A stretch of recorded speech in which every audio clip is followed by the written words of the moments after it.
রাজ গাড়ি ড্রাইভ করছে আর মনে মনে বলছে, রানীর পরিবারের সবাই রানীর মতো। সত্যি আমি ভুল করেছি। আমি যে রানীর কাছে অপরাধী হয়ে গেলাম। রানীর বাবা মা এখনও রানীকে ভুল বুঝে আছে। কিছু সময়ের মধ্যে রাজ বাড়ি চলে আসলো। রানী রাজের ফেরার অপেক্ষায় ছিল। রাজ বাসায় ফিরলে একসাথে লাঞ্চ করবে। বাড়ির বাকিরা সবাই লাঞ্চ করে নিয়েছে। রাজ নিজের রুমের দিকে যাচ্ছে। রানীও ওর পিছু পিছু যাচ্ছে। রাজের হাতে টাওয়াল ধরিয়ে দিয়ে বলল, যান, ফ্রেশ হয়ে আসুন, আপনার জন্য অপেক্ষা করছি। একসাথে লাঞ্চ করব। বাকিরা সবাই লাঞ্চ করে নিয়েছে। তুমি কেন লাঞ্চ করনি? আমার জন্য অপেক্ষা না করলেও পারতে। বলেই রাজ ওয়াশরুমে ঢুকে গেল। রানী বসে রইল। একটু পর রাজ বের হয়ে বলল, আরে তুমি এখন লাঞ্চ করতে যাওনি? আপনিও চলুন, আপনাকে খাবার বেড়ে দিতে হবে তো। আপনার সাথে আমিও খেয়ে নেব। আমি খেয়ে এসেছি, তুমি যাও খেয়ে এসো। আচ্ছা, তাহলে আপনি রেস্ট করেন, আমি খেয়ে আসি। রানী খেতে চলে গেল। রাজ মনে মনে বলছে, রানী একবারও জানতে চাইলো না আমি কোথা থেকে খেয়ে এসেছি। এ কেমন মেয়ে? বর কি করে, কোথায় যায়, কিছুই জানতে চাইছে না। হয়তো রানীর এই ব্যাপারটাই আমার কাছে ভালো লাগে। যাই হোক, ও খেয়ে আসুক, তারপর আমি নিজেই বলবো কোথা থেকে খেয়ে এসেছি। জানি বিশ্বাস করবে না, তবুও বলবো। কিছু সময় পর রানী খেয়ে আসলো। রাজ বিছানায় আধশোয়া হয়ে বই পড়ছে। রানী এসে বিছানার এক পাশে বসে বলল, আমাকে একটু জায়গা দিলে আমি একটু শোবো, প্রচণ্ড ঘুম এসেছে।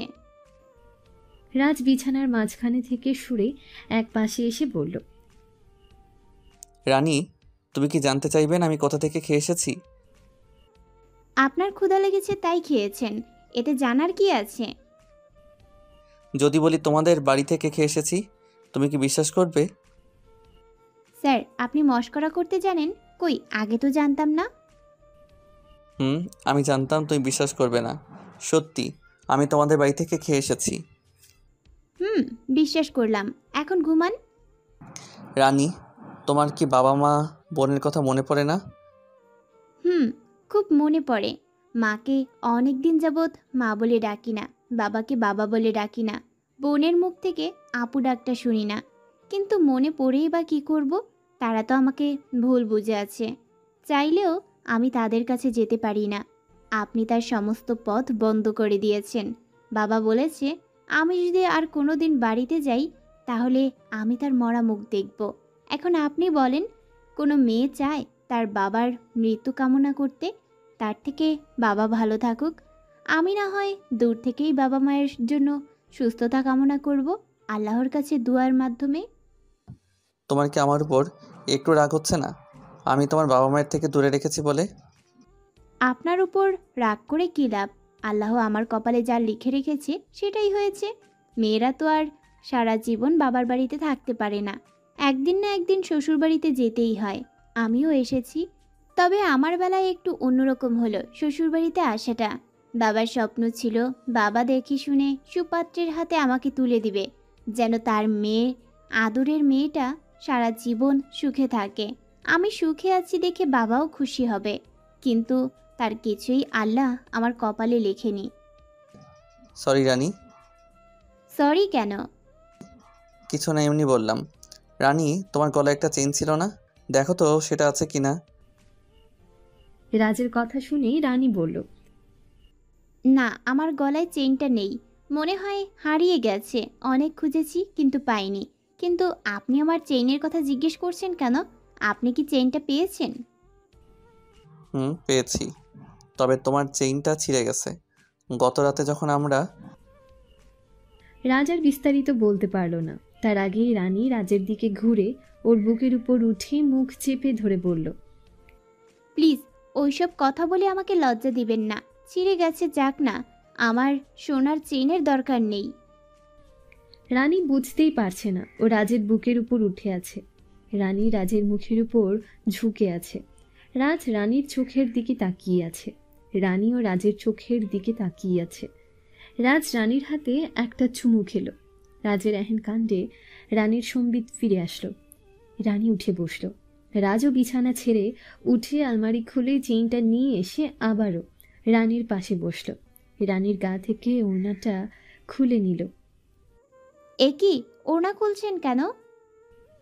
হুশ, কথা বলো না। তুমি যা ভাবছো তা এখন করব না। আপনার মুখে কিছুই আটকায় না, কাল থেকে শুধু লজ্জাই দিয়ে যাচ্ছেন। আপনি কি বুঝতে পারেন না আমি এগুলো শুনলে লজ্জা পাই? থাক, আর লজ্জা পেতে হবে না। লজ্জা পাওয়ার মতো এখন কিছুই হয়নি। রাজ রানীর গলায় চেইনটা পরিয়ে দিল। রানী গলায় হাত দিয়ে দেখল একটা নতুন চেইন, যেটা ওর না। এই চেনটা তো আমার না। জানি। এই চেইনটা তোমার না। আমি তোমার জন্য চেইনটা কিনে নিয়ে এসেছি। কেন, তোমার পছন্দ হয়নি? কিন্তু আমার তো চেইন আছে, নতুন কেনার প্রয়োজন ছিল না। ছিঁড়ে গেছে তাতে কি, সারিয়ে নিলেই তো হতো। গতকাল তোমার সাথে বাসরাত কাটালাম, অথচ তোমাকে কোনো উপহার দেওয়া হয়নি। ধরে নাও, চেইনটা তোমার উপহার। গত রাতটা তুমি আমাকে উপহার দিয়েছো, তার বিনিময়ে আমি তোমাকে উপহার দিলাম। এটা আপনি কি বলছেন? স্বামী স্ত্রীর সম্পর্ক কি উপহারের বিনিময়ে হয়? আমি কি ঠিক সেটা মিন করিনি। তুমি আমার কাছে 10 লক্ষ টাকা পাও এখনো, সেটাও তো পরিশোধ করতে হবে। তোমার থেকে অনুমতি না নিয়ে তোমার সাথে অন্তরঙ্গ হয়েছি। আমার উচিত ছিল তোমার মোহরানার টাকা পরিশোধ করে তোমার থেকে অনুমতি নিয়ে অন্তরঙ্গ হওয়া। সরি রানী, তবে আমি আমাদের কাবিনের সমস্ত টাকা তোমাকে পরিশোধ করে দিব। আমাকে একটু সময় দাও। আমার যে টাকা জমা আছে, এখন তোমাকে কাবিনে টাকা দিতে হলে সবটাই দিয়ে দিতে হবে। আমার কোনো টাকার প্রয়োজন নেই। আমাদের বিয়েটা যদি স্বাভাবিকভাবে হতো, আর আপনি আমাকে বিয়ে করতে আসার সময় পকেটে যে টাকা নিয়ে আসতেন, সেই টাকার অর্ধেকটা কাবিনে লিখতে বলতাম, আর বলতাম টাকাটা আমাকে নগদ পরিশোধ করে দিন। যখন সেটা হয়নি, তখন বলবো আজ যে উপহারটা আপনি আমাকে দিলেন, আমি তার দাম ধরে নিলাম 10 লক্ষ টাকা। আমি আমার কাবিনের টাকা পেয়ে গেছি, সুতরাং আর কোনো টাকা আপনাকে পরিশোধ করতে হবে না। রানী, তুমি সব কিছু এত সহজে ভাবতে পারো কি করে? কই, আমি তো তোমার মতো এত সহজভাবে সব কিছু ভাবতে পারি না। সত্যি কি তোমার আর টাকার কোনো প্রয়োজন নেই? না, নেই তো। আপনার টাকা তো আমারও টাকা। আমার প্রয়োজন হলে তো আপনার কাছেই টাকা চাইতে হবে। আমার বাবা সবসময় আমাকে একটা কথা বলতো, শোন মা, সব কিছু সহজভাবে মেনে নিবি, দেখবি জীবনের চলার পথ সহজ হয়ে গেছে। আর যদি সব কিছু জটিল করে ফেলিস, তাহলে চলার পথও জটিল হয়ে যাবে। তাই আমি সব কিছু সহজভাবে মেনে নেই। এখন মনে হচ্ছে আবার সব কিছু নতুন করে শিখি। আচ্ছা, যাই হোক, তুমি জানতে চাইবে না তোমার পুরনো চেইনটা কোথায়? সেটা নিশ্চয়ই আপনার কাছে আছে। আপনার কাছে আছে যেহেতু, সেহেতু জেনে আর কি করব। আমি তোমার পুরনো চেইনটা সারিয়ে নিয়ে এসেছি, তবে এটা রেখে দাও। আমি যেটা দিয়েছি আজ থেকে সেটাই ব্যবহার করবে। আর শোনো, তোমার কোনো কিছু প্রয়োজন হলে আমাকে বলতে একদম দ্বিধা করে না। আচ্ছা ঠিক আছে। ও হ্যাঁ, বলতেই ভুলে গেছিলাম, তোমার জন্য একটা বেলি ফুল গাছ নিয়ে এসেছি। ঘুম থেকে উঠে আসরের নামাজ পড়ে গাছটা লাগিও। শুধু কি গাছ নিয়ে আসলে হবে? তার জন্য মাটি লাগবে, গাছ লাগানোর জন্য টব লাগবে, সেগুলো কি এনেছেন? হ্যাঁ, আমি মিক্স করা মাটি, সার, টব সবটাই নিয়ে এসেছি। সদর দরজার সামনে রাখা আছে। আচ্ছা ঠিক আছে, এখন ঘুমান। ওকে। এবার একটু রিশাদ আর মিনার কাছ থেকে ঘুরে আসি। ভার্সিটি থেকে ফেরার পর থেকে রিশাদ মিনার সাথে একটা কথাও বলেনি। রিশাদের ইগনোরে মিনার মনটা খারাপ হয়ে আছে। লাঞ্চ করার পর দুজনেই রুমে আসলো। মিনা রিশাদকে জিজ্ঞেস করলো, আপনার কি হয়েছে? ভার্সিটি থেকে ফেরার পর আমার সাথে একটাও কথা বলেননি। লাঞ্চ করার সময় রানীর থেকে বারবার খাবার চেয়েছেন, আমি দিতে গেলে হাত দিয়ে ইশারা করে বারণ করেছেন। কিন্তু কেন?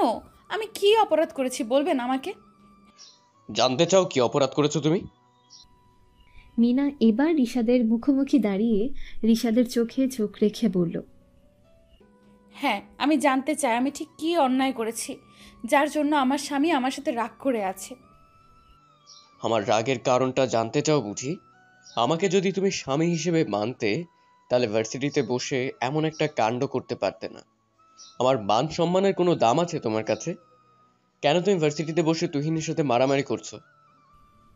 ও রিয়েলি? তাহলে আপনি আমাকে বউ বলে স্বীকার করেন? আর কি বললেন? আপনার মান সম্মানের কথা আমি ভাবি না। আরে ভার্সিটিতে দাঁড়িয়ে একটা বখাটে আমাকে যা নয় তাই বলে যাচ্ছিল, আর আমি দাঁড়িয়ে দাঁড়িয়ে সেটা সহ্য করব? আমি বুঝতে পারছি না এতে আপনার মান সম্মানের কি ক্ষতি হলো। এবার রিশাদের রাগ আরও বেড়ে গেল। রিশাদ মিনার দুই বাহু শক্ত করে চেপে ধরে ঝাঁঝালো কণ্ঠে বলল, আমার মান সম্মান কি করে গেল বুঝতে পারছো না? তুমি আমার বিয়ে করা বউ, আর আমি হলাম ভার্সিটির টিচার। একটা টিচারের বউ বখাটেদের সাথে মারামারি করছে, এতে আমার মান সম্মান না গিয়েও বেড়ে গেল, তাই তো? কি বললেন আপনি? হাসালেন স্যার। আমি যে আপনার বউ সেটা কি ভার্সিটির কেউ জানে? আপনি তো আমাকে বউ বলে স্বীকারই করেন না, আর না আছে আমাদের মধ্যে কোনো স্বামী স্ত্রীর সম্পর্ক। তাহলে আপনি এই কথাগুলো কিভাবে বলছেন? ছাড়ুন আমাকে, আমাকে আপনি স্পর্শ করবেন না। সেদিন আমাকে স্ত্রীর মর্যাদা দিতে পারবেন, সেদিন আমাকে স্পর্শ করতে আসবেন। রিশাদ আর মিনার ঝগড়ার শব্দ শুনে রানী, রাজ আর রাজিয়া চাচি দৌড়ে আসলো। হঠাৎ আবার ওদের দুজনের কি হলো দেখার জন্য। রিশাদ মিনাকে ছেড়ে দিয়ে চোখ রাঙিয়ে বলল, তাসমিয়া জাহান মিনা, কে তুমি? তোমার আসল পরিচয় কি? তোমার পরিচয় নিয়ে এখন আমার যথেষ্ট ডাউট হচ্ছে। যে বখাটে ছেলেটার ভয় ভার্সিটির প্রতিটা মেয়ে তটস্থ হয়ে থাকে, সেই বখাটে ছেলেটাকে তুমি ইচ্ছে মতো জুতা দিয়ে পেটালে, অথচ তুহিন কোনো প্রতিবাদ করলো না, কিন্তু বা নিজেকে প্রোটেক্ট করার চেষ্টা পর্যন্ত করলো না। এর কারণ কি? আমি বলছি কারণটা কি? তুহিনের থেকে অধিক পরিমাণে বখাটে হলে তুমি। আমি জানি তুমি রাজনীতির সাথে জড়িত, তাই ও ক্ষমতার অপব্যবহার করে। তুমি তোর ক্ষমতার বলে তুহিনকে মারার সাহস দেখিয়েছো। বলো তুমি কে? কি তোমার পরিচয়? হঠাৎ রিশাদ মিনার পরিচয় নিয়ে প্রশ্ন তুলবে এটা মিনা ভাবতেও পারেনি। মিনা কিছুটা ঘাবড়ে গেছে, তবুও নিজেকে শান্ত রেখে বলল, আমি আমার পরিচয় সম্পর্কে আপনাকে আগেই বলেছি। তাছাড়া এখন আমি রিশাদ মাহমুদের বিবাহিতা স্ত্রী মিসেস রিশাদ মাহমুদ। এরপর আর অন্য পরিচয়ের কোনো প্রয়োজন আছে? Okay fine. মিনা, আমি তোমাকে একটা কথা বলি, কান খুলে শুনে রাখো। তুমি আমাকে বলেছো তুমি অনাথ, তোমার বাবা মা কেউ নেই। এর বাইরে যদি আমি তোমার অন্য পরিচয় জানতে পারি, সেদিন তোমার সাথে আমার আর কোনো সম্পর্ক থাকবে না। আমি সবকিছু পছন্দ করি, তবে ঠকবাজ জোচ্চোর পছন্দ করি না। ঠকবাজ জোচ্চোর কথাটা মিনার খুব গায়ে লেগেছে। মিনা রিশাদের কাছে এসে ওর শার্টের কলার চেপে ধরে বলল, আপনি তো খুব করে বলেছেন আপনার আর আমার সম্পর্ক থাকবে না। আপনার আর আমার মাঝে কি কোনো সম্পর্ক আছে? আমরা নামে মাত্র বিবাহিত, আর 5টা স্বাভাবিক স্বামী স্ত্রীর মতো আমাদের মাঝে সম্পর্ক এখনো গড়ে ওঠেনি। তাহলে আপনি আমাকে কিসের ভয় দেখাচ্ছেন? রিশাদ তার কলার থেকে মিনার হাত সরিয়ে মিনার গালে ঝড় দিতে উদ্যত হলে রাজিয়া চাচি দৌড়ে এসে রিশাদের হাত ধরে ফেলে আর বলে, রিশাদ বাবা, তুমি এসব কি করতে যাচ্ছিলে? বইয়ের গায়ে হাত তুলতে আছে নাকি? মাথা ঠান্ডা করো বাবা। চাচি, তুমি তুমি কেন এখানে এসেছো? এই মেয়েটার স্বরূপ দেখেছো? চাচি, মিনা আমাকে দিনের পর দিন ঠকিয়ে যাচ্ছে। Just shut up mister Rishad Mahmud. আপনাকে আমি ঠকাচ্ছি না, বরং আপনি আমাকে ঠকিয়ে যাচ্ছেন। বিয়ে করে বউ বানিয়ে নিয়ে এসে বউয়ের মর্যাদাটাই দিচ্ছেন না। রাজা রানীও ওদের রুমে এসে পড়েছে রাজিয়া চাচির সাথে সাথে। এত সময় রাজা রানী দুজনেই চুপ ছিল, কোনো কথা বলেনি। এতক্ষণ ওরা দুজন পরিস্থিতি বোঝার চেষ্টা করে যাচ্ছিল। হঠাৎ এদের মাঝে ঝামেলা হলো ঠিক কি নিয়ে। রানী বলল, মিনা, তুই এবার চুপ করবি? ভাইয়ের সাথে তুই কোন ভাষায় কথা বলছিস? তুই দেখতে পারছিস না চাচি আছে এখানে? তার সামনে কী সব কথা বলছিস? তোর কি একটুও লজ্জা শরম নেই? না, নেই। রানী, তুই আমাদের মাঝে আসবি না বলে দিলাম। তুই ঠিকই তোর স্বামীর থেকে আদর পাচ্ছিস, তোর আর কি চাই? রাজ বুঝতে পারছে মিনা নিজের মধ্যে নেই। রাজ গিয়ে রাজিয়া চাচির কাঁধে হাত ধরে তাকে নিয়ে রুমের বাইরে এসে বলল, চাচি, তোমার এখানে থাকাটা ঠিক হচ্ছে না। দেখছো না মিনার মধ্যে এখন মুরব্বি জ্ঞান নেই। তুমি তোমার রুমে গিয়ে রেস্ট করো, এদিকটা আমি আর রানী ম্যানেজ করে নিব। আর শোনো, তুমি এসব কিছু কিন্তু মাকে বলতে চেও না। কিন্তু বাবা, ওদের দুজনের হয়েছেটা কি? আমি কিছুই বুঝতে পারছি না। হঠাৎ রিশাদের রূপ পরিবর্তন আমার কাছে খুব খারাপ মনে হচ্ছে। রিশাদ বাবা তো এত সহজে রেগে যায় না। তোমাকে তোমার মেজো বৌমা পরে সবটা বলবে। এবার তুমি যাও চাচি, এখানে তোমাকে থাকতে হবে না। মিনার মাথা ঠিক নেই, দেখা যাবে তোমাকে উল্টাপাল্টা কিছু বলে বসেছে। ঠিক আছে, আমি যাচ্ছি। রাজিয়া চাচি চলে গেল। মিনা রানীকে যা বলল, তারপর রানী আর ওদের রুমে থাকতে পারল না। রানী বেরিয়ে গেল। বের হওয়ার সময় রাজ বলল, এ কি তুমি চলে যাচ্ছ কেন? চলে না যে উপায় আছে? মিনা যা বলল তাতে ওখানে থাকি কোন লজ্জায়? ছি ছি ছি ছি, ভাইয়ার সামনে দাঁড়িয়ে কি লজ্জাটাই না দিল। যদি পারেন আপনি ওদের ঝগড়া মিলিয়ে আসেন, আমি গেলাম। ঠিক আছে, যাও। ওদিকে রিশাদ আবারও মিনাকে বকাবকি শুরু করে দিল। তোমার কি মিনিমাম কমন সেন্সটুকু নেই? রাজিয়া চাচির সামনে তুমি রানীকে কি বললে? আমার কথা না হয় বাদই দিলাম। কেন, আমি কি মিথ্যা বলেছি? দেবরজি কি রানীর সাথে বাসর রাত কাটায়নি? ভাবি, তুমি সেটা ভাইয়া জিজ্ঞেস না করে আমাকে জিজ্ঞেস করো। আমি বলছি তোমার বান্ধবীর সাথে অন্তরঙ্গ হয়েছে কি হয়নি। রাজ, তুই কি ওর সাথে ক্ষেপে উঠেছিস? আর মিনা, তুমি কথা ঘোরানোর যতই চেষ্টা করো না কেন, কোনো ফায়দা হবে না। এতদিন তোমার পরিচয় নিয়ে কোনো সন্দেহ ছিল না আমার, কিন্তু আজকের ঘটনার পর থেকে তোমার পরিচয় নিয়ে আমার যথেষ্ট সন্দেহ আছে। তোমার আসল পরিচয় আমি বের করেই ছাড়বো। আপনার যা খুশি তাই করতে পারেন। আমার আসল পরিচয় জেনে আপনি কি করবেন? যেখানে আপনি আমাকে বউ বলে মেনেই নেননি, আদৌ মেনে নেবেন কি না সেটা নিয়েও আমার যথেষ্ট সংশয় আছে। আমিও আপনাকে একটা কথা বলে রাখি, আপনিও কান খুলে শুনে রাখুন। আপনার আর আমার বিয়ে হয়েছে, যেইভাবেই হোক না কেন হয়েছে তো। আপনাকে তো আমি এত সহজে মুক্তি দিচ্ছি না। আপনার থেকে আমি স্ত্রীর অধিকার আদায় করে নিবই। This is my challenge, mister Rishad Mahmud. Rishad আবারও মিনার দিকে তেড়ে এসে রাগী গলায় বলল, তুমি আমাকে চ্যালেঞ্জ করছো? তোমার সাহস দিনে দিনে আকাশ ছোঁয়া হয়ে যাচ্ছে। রাজ বুঝতে পারছে অবস্থা ক্রমেই খারাপের দিকে চলে যাচ্ছে। বাবা মা যদি একবার এসে পড়ে তাহলে বাবা কথা শোনাতে ছাড় দেবে না। রাজ ওদের দুজনার মাঝখানে এসে দাঁড়িয়ে বলল, শান্তি শান্তি, তোমরা এবার দুজনেই চেপে যাও। প্রথমে রাজিয়া চাচি এসেছে, এবার যদি বাবা মা এসে পড়ে তাহলে কিন্তু বাবা আমাদের তিনজনকেই কটু বাক্য শোনাতে মোটেও ছাড় দিবে না। তাই বলছি, অল্পতে থেমে যাও। ভাইয়া, তোকে বলছি, বাবা কিন্তু মিনাকে তেমন কিছুই বলবে না, কারণ ও বাড়ির বউ। বলবে কিন্তু তোকে আর আমাকে। সব দোষ কিন্তু তখন আমাদের হবে। বউয়ের দোষ খুঁজতে যাবে না। হ্যাঁ, তুই ঠিক বলেছিস। অযথা ওই মূর্খ মানবীর সাথে তর্কে জড়িয়ে আমারই ক্ষতি হবে। যা করব সে না হয় মনে মনে থাক। রিশাদের কথা শুনে মিনা একা মুখ ভেঙচি কেটে বিছানায় গিয়ে শুয়ে পড়ল। রাজ বলল, এই তো বুদ্ধিমানের কথা। রিল্যাক্স ভাইয়া, যাও গিয়ে ঘুমাও। পরিস্থিতি স্বাভাবিক হলে রাজ রিশাদের রুমে থেকে বের হয়ে আসে আর ফোঁস করে একটা দম ছেড়ে বলল, আল্লাহ বাঁচা গেল। হঠাৎ ভাইয়া অগ্নিমূর্তি রূপ আশা করিনি। যাই হোক, শান্ত করতে পেরেছি, এটাই বা কম কিসের। রিশাদ গিয়ে বিছানার এক পাশে শুয়ে মিনার অপোজিট দিকে মুখ ঘুরিয়ে রাখল। মিনাও অন্যদিকে ঘুরে গেল। দুজনার মাঝে বেশ খানিকটা ফাঁকা পড়ে রইল। রাজ চলে আসলো নিজের রুমে। এসে দেখে রানী ঘুমিয়ে পড়েছে। রাজও গিয়ে রানীর পাশে শুয়ে পড়ল। রানী পেছন থেকে জড়িয়ে ধরে নিজের বুকের মাঝে নিয়ে নিল। বিকেলবেলা রানী ঘুম থেকে উঠে নামাজ পড়ে বেলি ফুল গাছটা লাগিয়ে নিল। রানী মনে মনে বেজায় খুশি, কারণ রাজ আর আগের মতো ওর সাথে খারাপ ব্যবহার করে না, কথায় কথায় গায়ে হাত তোলে না। রানী মনে করেছে রাজের সমস্ত রাগ ওর উপর থেকে চলে গেছে, আর পাঁচটা স্বামী স্ত্রীর মতো ওদের সম্পর্কটা স্বাভাবিক হয়ে গেছে। রানী বারবার আল্লাহর কাছে শুকরিয়া আদায় করছে। পরদিন শুক্রবার, আজ আর কারোরই ভার্সিটিতে যাওয়ার তাড়া নেই। রাইসাম আজকে একটু ঘুমানোর সুযোগ পেল। রানী আর মিনা সকালবেলা সবার জন্য চা কফি বানিয়ে যার যার রুমে দিয়ে এসেছে।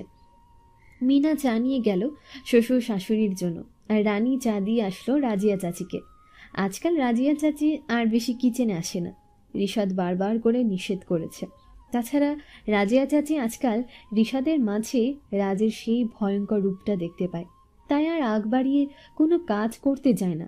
রাজিয়া চাচিকে চা দিয়ে কফি নিয়ে গেল রাইসার রুমে। রানী রাইসাকে ডাক দিল, আপু ওঠো, তোমার জন্য চা নিয়ে এসেছি। এত সকালবেলা রাইসাকে ডাকাতেই রাইসা প্রচণ্ড রেগে যায় রানীর উপর। আজকে শুক্রবার, আজকেও কি একটু ঘুমাতে দিবে না নাকি? তোমার কাছে কি আমি কফি চেয়েছি? আমার রুম থেকে যাও। আমি এখন কফি খাবো না। আমার সময় হলে আমি নিজে কফি বানিয়ে খেতে পারবো। শোনো রানী, আগ বাড়িয়ে আমার জন্য কিছু করতে যাও না। যাও, নিজের কাজ নিজে করো। সকাল সকাল দিলে তো মেজাজটা গরম করে। রানী কোনো কথা বলল না। রানী 2 কাপ কফি নিয়ে এসেছিল। 1 কাপ রাইসার জন্য, আরেক কাপ রাজের জন্য। রাইসা কফি খাবে না শুনে কফির কাপ নিয়ে নিজে রুমে আসলো। রাজ ফজরের নামাজ পড়ে আবার ঘুমিয়ে পড়ল। রানী আস্তে করে রাজকে ডাক দিল। এই যে শুনছেন, আপনার জন্য কফি নিয়ে এসেছি। রানীর ডাকে রাজের ঘুম ভাঙল। রানীর হাতে 2 কাপ কফি দেখে জিজ্ঞেস করলো, 2 কাপ কফি কেন? আমি শুধু 1 কাপ কফি খাবো। তুমিও কি আমার সাথে কফি খাবে নাকি? আমি কফি খাই না, বাকি কাপ রাইসা আপুর জন্য এনেছিলাম। আপু বলেছে খাবে না। তোমার সাথে রাইসা খারাপ ব্যবহার করেনি তো? তেমন কিছু না, আপনি কফি খান, আমি নিচে যাচ্ছি। সকালবেলা তুমি কিছু খেয়েছো? না, এখনো খাইনি। আপনাদের খাওয়া হলে আমি আর মিনা খেয়ে নেব। আমার পাশে এসে বসো। আজ তুমি আর আমি একসাথে কফি খাবো।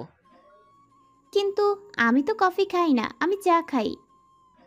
একদিন আমার সাথে কফি খেলে ক্ষতি হবে না। এসো, বসো। রানী রাজের কথা ফেলতে পারল না। রাজের সাথে বসে কফি খাওয়াও শুরু করলো। রাজ রানী কফি খাচ্ছিল।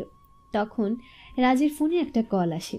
রাজ ফোনে কথা বলার পর রানীকে বলল, রানী, আজকের দুপুরে আমার একটা নিমন্ত্রণ আছে। দুপুরে বাসায় খাবো না। কিসের নিমন্ত্রণ?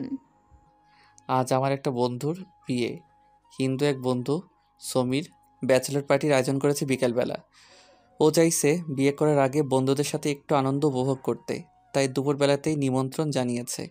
দুপুরের খাওয়া দাওয়া শেষ করে সবার সাথে সময় কাটাতে চাইছে। রাতের লগ্নে বিয়ে ওর, রাতেই বিয়ের নিমন্ত্রণ। ও আচ্ছা, তাহলে আপনি দুপুরবেলা রাতের বেলা বাড়িতে খাবেন না, তাই তো? হুম। ফিরবেন কখন? তা এখনই বলতে পারবো না, হয়তো আজ রাতে বাড়ি ফিরতে নাও পারি। অনেক বছর পর স্কুল লাইফ, কলেজ লাইফ, বন্ধুদের সাথে দেখা হচ্ছে। ঠিক আছে, আমার কফি খাওয়া শেষ, এখন আমি যাই। মিনা হয়তো আমার জন্য অপেক্ষা করছে। রানী উঠে চলে যেতে নিলে রাজ রানীর হাত ধরে টান দিয়ে আবার ওর পাশে বসিয়ে দিল। রাজের এমন কাণ্ডে রানী বেশ লজ্জা পেল। মাথা নিচু করেই বলল, কিছু বলবেন? আমার পাশে বসলে কি কিছু বলতে হবে? আমার পাশে কি একটু সময় থাকা যায় না? না মানে। থাক আর না মানে মানে করতে হবে না। একটা প্রশ্ন করবো রানী তোমাকে। কি প্রশ্ন? তুমি কি আমার উপর খুশি নও? মানে আমি বলতে চেয়েছি, আমাদের মাঝে যে স্বামী স্ত্রীর সম্পর্কটা হয়েছে, তাতে কি আমি তোমাকে সুখী করতে ব্যর্থ? রাজের কথা শুনে রানী প্রচণ্ড লজ্জা পেল। রানী লজ্জামাখা কণ্ঠে বলল, আপনি কি সব সময় আমাকে লজ্জা দেওয়ার জন্য প্রস্তুত থাকেন? কি সব নোংরা কথা বলছেন? রানী, আমি কথাগুলো কেন বলছি জানো? কারণ আমার জানা মতে প্রথম প্রথম স্বামী স্ত্রীর সম্পর্ক হলে দুজন দুজনকে চোখে হারায়, একে অপরের পাশে থেকে যেতেই চায় না। আর তোমার বেলায় দেখি তুমি শুধু পালাই পালাই করো। বুঝেছি, এখানে আর থাকা যাবে না। আজ মনে হয় আপনি প্রতিজ্ঞা করেছেন আমাকে লজ্জা দিয়ে মেরে ফেলবেন। আমি এবার আসি। বলেই রানী উঠে যেতে নিলে রাজ আবার রানীকে টান দিয়ে বিছানায় শুয়ে দেয়। এরপর রানীর মুখের উপর ঝুঁকে পড়ে বলল, তোমার এখনো কিসের লজ্জা বুঝতে পারি না। তোমার আর আমার মাঝে কোনো কিছু দেখা বাদ আছে নাকি, মাই কুইন? আরে আরে, আপনি করছেনটা কি? দরজা খোলা আছে, কেউ এসে পড়বে। আমাদের এই অবস্থায় দেখে নিলে কি হবে বলেন তো? কি হবে? কিছুই হবে না। রানী এখনো নিজে যাচ্ছে না দেখে মিনা রিশাদের জন্য চা নিয়ে উপর এসেছে। মিনা চেয়েছিল রিশাদের জন্য চা রানীর হাতে পাঠাবে, কিন্তু রানী দেরি করেছে দেখে মিনা নিজেই চলে এসেছে। রাজের রুমের সামনে থেকে যাওয়ার সময় মিনা ওদের রুমে উকি মারল। ওদের দুজনকে ওভাবে দেখে মিনা মনে করেছে রাজ রানীকে লিপ কিস করেছে। মিনার মনটা খারাপ হয়ে গেল। মিনা একটা দীর্ঘ নিঃশ্বাস ছেড়ে মনে মনে বলল, ওদের মাঝে সম্পর্কটা আর 5টা স্বামী স্ত্রীর মতো স্বাভাবিক নিয়মে চলছে। জানি না আমার আর রিশাদের মাঝে কোনোদিন এমন একটা সম্পর্ক তৈরি হবে কি না। তার উপর বলে দিয়েছে আমার সত্যি পরিচয় জানতে পারলে তার আর আমার মাঝে কোনো সম্পর্ক থাকবে না। বেলা অনেক হলো, কিন্তু মিনা এখনও রিশাদের জন্য চা নিয়ে যাচ্ছে না। তাই রিশাদ রুম থেকে বের হয়েছে মিনাকে ডাক দেবে বলে। রুম থেকে বের হয়ে দেখে মিনা রাজ আর রানী রুমের সামনে উকি দিয়ে আছে। রিশাদ মিনাকে আস্তে করে ডাক দিল। মিনা, তুমি ওখানে দাঁড়িয়ে আছো কেন? রিশাদের ডাক শুনে মিনা রিশাদের দিকে তাকালো। মিনা বুঝতে পারল রিশাদ চায়ের কথা বলবে। মিনা কোনো শব্দ না করে রিশাদের কাছে আসলো। রিশাদ দরজা থেকে সরে দাঁড়ালেই মিনা ভেতরে ঢুকলো। রিশাদও মিনার পিছনে ভেতরে আসলো আর বলল, মিনা, তুমি কি দিনে দিনে ম্যানারলেস হয়ে যাচ্ছ? মানে আপনি কি বলতে চাইছেন? তুমি রাজ আর রানী রুমে উকি মেরে কি দেখছিলে? দেবরজি রানীকে লিপ কিস করছে, আদর করছে। আমি ওখান থেকে আসার সময় চোখে পড়লো, তাই থমকে গিয়েছিলাম। ছি ছি ছি, তুমি লুকিয়ে লুকিয়ে দেবর আর বান্ধবী রোম্যান্স দেখছো, আর সেটাই এসে আমাকে বলছো? তোমার কি একটু লজ্জা শরম নেই? রিশাদের কথা শুনে মিনা বেজায় চটে যায়। চায়ের কাপটা টেবিলের উপর রেখে রিশাদের শার্টের কলার চেপে ধরে রাগী গলায় বলতে শুরু করলো, কি বললেন? আমার লজ্জা শরম নেই? হ্যাঁ, আমার লজ্জা শরম নেই। কেন নেই জানেন? কারণ রানীর মতো আমারও ইচ্ছে করে স্বামীর ভালোবাসা পেতে, স্বামীর আদর পেতে, স্বামীকে আপন করে পেতে। আমার কি মনে হয় জানেন, আপনি পুরুষ মানুষ নয়। আপনি যদি পুরুষ মানুষ হতেন তাহলে সামনে এমন সুন্দরী বউ থাকতে নিজেকে কন্ট্রোল করে রাখতে পারতেন না। আমি তো বলবো দেবরজি সত্যিকারের পুরুষ মানুষ, আর সে তার বউকে আদর করতে ভুল করে না।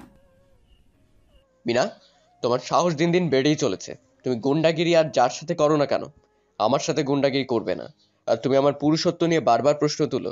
যখন আমি আমার পুরুষত্ব দেখাবো না, তখন তুমি বুঝতে এই রিশাদ মানুষের পুরুষত্ব ঠিক কতটা প্রখর। বলে রিশাদ মিনার 2 হাত ধরে নিজের শার্টের কলার ছাড়িয়ে নিল। মিনা রিশাদের দিকে তাকিয়ে একটা ভিংচি কেটে বলল, খালি মুখে বড় বড় বাতেলা, কাজের নামে অষ্টরম্ভা। চা রেখে গেলাম, খেয়ে নিয়েন। মিনা রুম থেকে বের হয়ে গেল। মিনা কিচেনে যাওয়ার সময় রানীকেও সামনে পেল। রানীও তখন রুম থেকে বের হয়ে আসলো।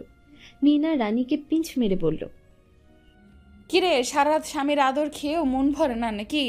সকালবেলাও যে স্বামীর সাথে চিপকা চিপকি করিস। মিনার কথা শুনে রানী কিছুটা ইতস্তত বোধ করছে, লজ্জাও পেয়েছে ভীষণ। রানী বলল, মিনা, তোর মুখে কি কিছুই আটকায় না? কিসব নোংরা কথা বলছিস? এখন তো আমার কথা নোংরাই মনে হবে। আচ্ছা বাদ দে, নিচে চল, নাস্তা বানাতে হবে। চল। সকাল সকাল রিয়া ডক্টর জিশানকে কয়েকবার ফোন করেছে, কিন্তু ডক্টর জিশান ফোনটা রিসিভ করছে না। রিয়ার বাবা বারবার করে ডক্টর জিশানকে আসতে বলেছে। রিয়ার বাবা চাইছে যত তাড়াতাড়ি সম্ভব ওদের বিয়েটা দিতে। আজ শুক্রবার, তাই জিশানের সাথে কথা বলে বিয়ের দিন তারিখ ঠিক করতে হবে। ডক্টর জিশান ফোনটা রিসিভ করছে না দেখে রিয়া বুঝতে পারল সে হসপিটালে আছে। রিয়া চলে আসলো হসপিটালে। রিয়া হসপিটালে এসে ডক্টর জিশানকে কোথাও খুঁজে না পেয়ে অভির কেবিনের সামনে আসলো। অভির কেবিনে ডক্টর জিশানকে পেল। স্যার, আমি কি ভিতরে আসবো? ও রিয়া, আসো। রিয়া কেবিনের ভেতর ঢুকে জিশানের পাশে দাঁড়িয়ে বলল, স্যার, আপনাকে অনেকবার ফোন করেছি, কিন্তু আপনি ফোনটা রিসিভ করেননি, তাই হসপিটালে চলে আসলাম। আমি বুঝতে পেরেছি আপনি আজও হসপিটালেই আছেন। হ্যাঁ, গত রাতে আমার নাইট শিফট ছিল। সকালবেলা অভিষেককে দেখে বুঝলাম অভির অবস্থা এখন আগের থেকে অনেকটা বেটার। আশা করছি 2-1 দিনের মাঝে অভির জ্ঞান ফিরে আসবে। অভি একটু একটু করে কোমা থেকে বের হয়ে আসছে, তাই অভির ট্রিটমেন্ট একটু পরিবর্তন আনলাম। এটা তো ভালো খবর। এই ব্যাপারটা আপনি রাজকে বলেছেন? না, এখনও বলিনি। সকাল থেকে অভিকে চেক আপ করে যাচ্ছি, আর ভাবছি কিভাবে আরও দ্রুত অভিকে সুস্থ করে তুলতে পারি। ও হ্যাঁ, আমি অভির কেবিনে এসেছি বলে ফোনটা চেম্বারে রেখে এসেছি। আচ্ছা চলো আমরা বাইরে গিয়ে কথা বলি। অভি অসুস্থ, ওর কেবিনে দাঁড়িয়ে কথা বলা ঠিক হবে না। ডক্টর জিশান রিয়াকে নিয়ে বাইরে চলে আসলো।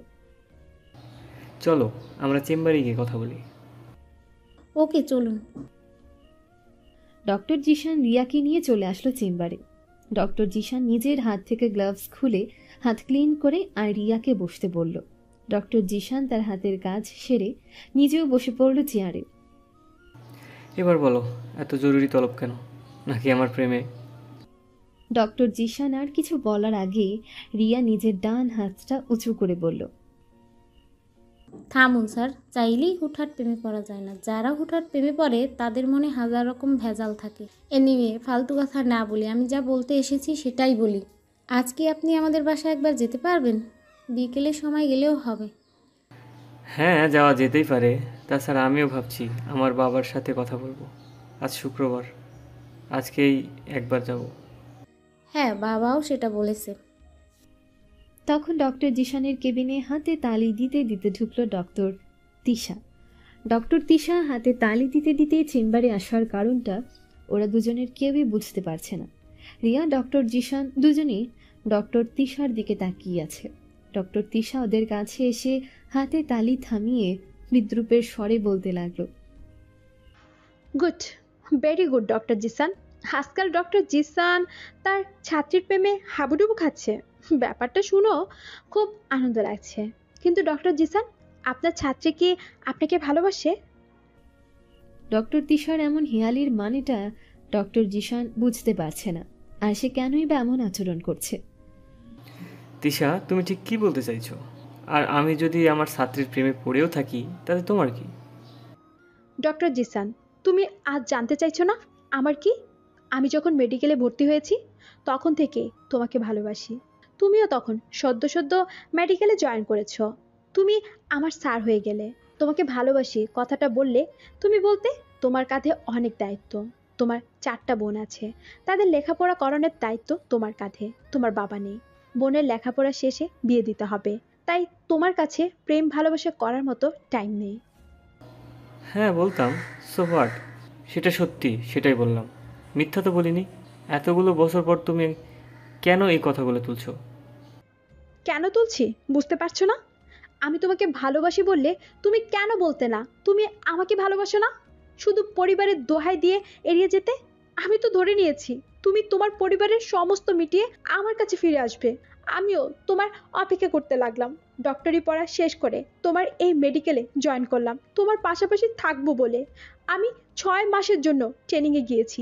এরই মধ্যে তুমি তোমার একজন ছাত্রীর প্রেমে পড়ে গেলে, আমাকে একদম ভুলে গেলে।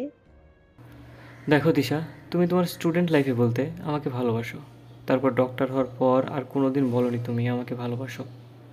আমি তো মনে করছি তুমি তোমার পাগলামি মাথা থেকে ঝেড়ে ফেলে দিয়েছো।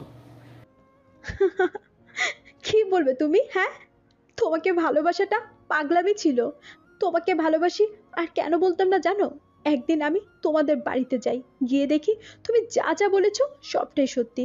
তবে সেই দিন আমি তোমার মাকে জানিয়ে এসেছিলাম তোমাকে আমি ভালোবাসি আর তোমাকেই আমি বিয়ে করব।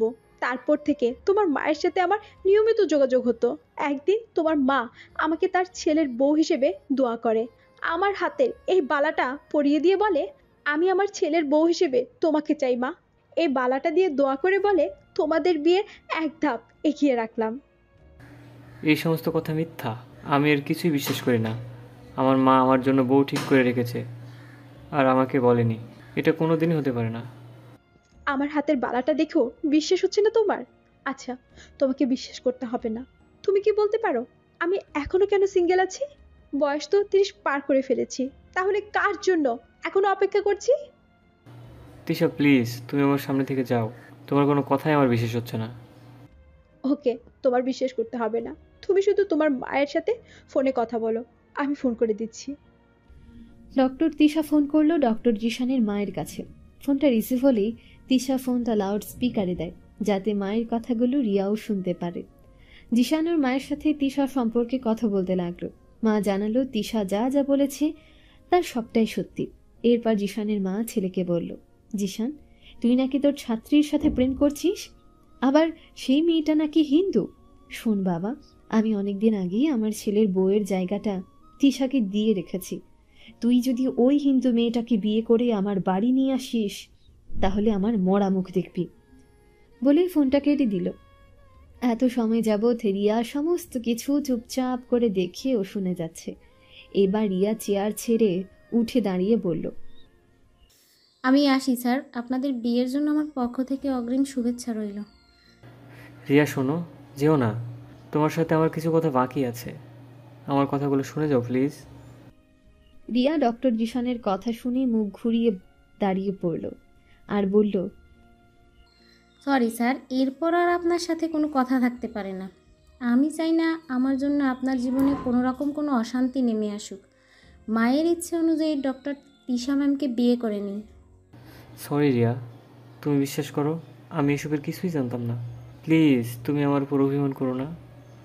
স্যার, আপনি কেন সরি চাইছেন? আমি জানতাম। স্যার, আপনি আমার জন্য পারফেক্ট মানুষটি নন। আপনি আমার সম্পর্কে জানতে চেয়েছিলেন, আমার অতীতে কি আছে সেটাও জানতে চেয়েছিলেন, কিন্তু আমি আপনাকে বলিনি। আমাকে যে ভালোবেসে আপন করতে পারবে আমি তাকেই আমার অতীতটা বলবো। আমার মনে হয়েছিল আপনি আমার জন্য রাইট চয়েস নন, তাই কিছুই বলিনি। তবে আপনি আমার কাছে একটা সুযোগ চেয়েছিলেন, আর আমিও আপনাকে সুযোগটা দিতে চেয়েছিলাম, কিন্তু আপনি সেই সুযোগটাকেই অপমান করলেন। What ever. আরও কি যেন বললেন? আপনার উপর অভিমান করেছি আমি? তাহলে আবার বলবো সরি স্যার। অভিমান তো তার উপরেই হয় যার সাথে অনুরাগের সম্পর্ক। আপনার সাথে আমার সেরকম কোনো সম্পর্কই কোনো দিন গড়ে ওঠেনি, সুতরাং অভিমান করার প্রশ্নই আসে না। আসি স্যার। দাঁড়াও রিয়া। ডক্টর তিশার কথা শুনে রিয়া আবারও দাঁড়িয়ে পড়ল। ডক্টর তিশা রিয়ার কাছে দাঁড়িয়ে বলল, আমি শুনলাম তুমি নাকি রাজ নামের একটা ছেলেকে ভালোবাসতে। তোমাদের সম্পর্কটাও 3 বছরের ছিল। তা হঠাৎ তোমার প্রেমিক পুরুষ তোমাকে ছেড়ে অন্য মেয়েকে কেন বিয়ে করলো? সরি ম্যাম, সেই কৈফিয়ত আমি আপনাকে দিতে বাধ্য নই। জানি না তো, 3 বছর সম্পর্ক করার পরও কেন তোমাকে ছেড়ে গেল?